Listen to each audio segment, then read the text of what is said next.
দেশের বিভিন্ন স্থানের মানববন্ধন সভা সমাবেশের খবর জানাচ্ছেন নাদিরা সুলতানা।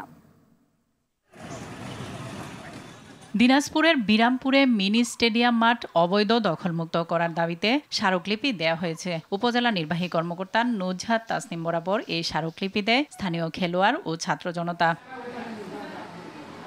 বরিশালে প্যালেস্টাইন সংহতি দিবস উপলক্ষে কমিউনিস্ট পার্টি জেলা কমিটির প্রতিবাদ সমাবেশ অনুষ্ঠিত হয়েছে। নগরীর অশ্বিনী কুমার হলের সামনে এই সমাবেশে জেলা কমিটির সভাপতি অধ্যক্ষ মিজানুর রহমান সেলিম উপস্থিত ছিলেন। ফরিদপুরে জামাতের কর্মী সম্মেলন উপলক্ষে সাংবাদিকদের নিয়ে মতবিনিময় সভা অনুষ্ঠিত হয়েছে। প্রেস ক্লাবের সম্মেলন কক্ষে এই সভা অনুষ্ঠিত হয়। জুলাই আগস্টে ছাত্র জনতার গণ অভ্যুত্থানে নিহত ও আহতদের স্মরণে সভা অনুষ্ঠিত হয়েছে ফরিদপুরে।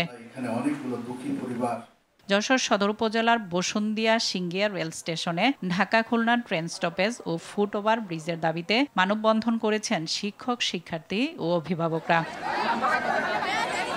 জাতীয় ঐক্য ধরে রেখে ফ্যাসিস্ট ও আধিপত্যবাদী শক্তির সব ষড়যন্ত্র শক্ত হাতে দমন করার আহ্বান জানিয়েছেন বিএনপির যুগ্ম মহাসচিব সৈয়দ এমরান সালেহ প্রিন্স। ময়মনসিংহে আয়োজিত আলোচনা সভা ও সাংস্কৃতিক অনুষ্ঠানে তিনি এ আহ্বান জানান।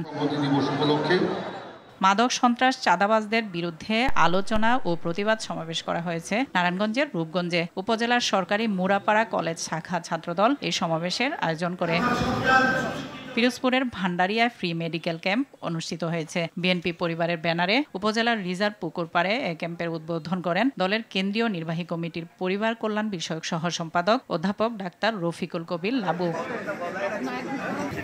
বাগেরহাটের রামপালে বিএনপির ভারপ্রাপ্ত চেয়ারম্যান তারেক রহমানের পক্ষ থেকে বিনামূল্যে ৫,০০০ রোগীকে চিকিৎসা সহ ঔষধ বিতরণ করা হয়েছে। বিএনপির জাতীয় নির্বাহী কমিটির গবেষণা বিষয়ক সম্পাদক শামীমুর রহমান শামীম এ সময় উপস্থিত ছিলেন।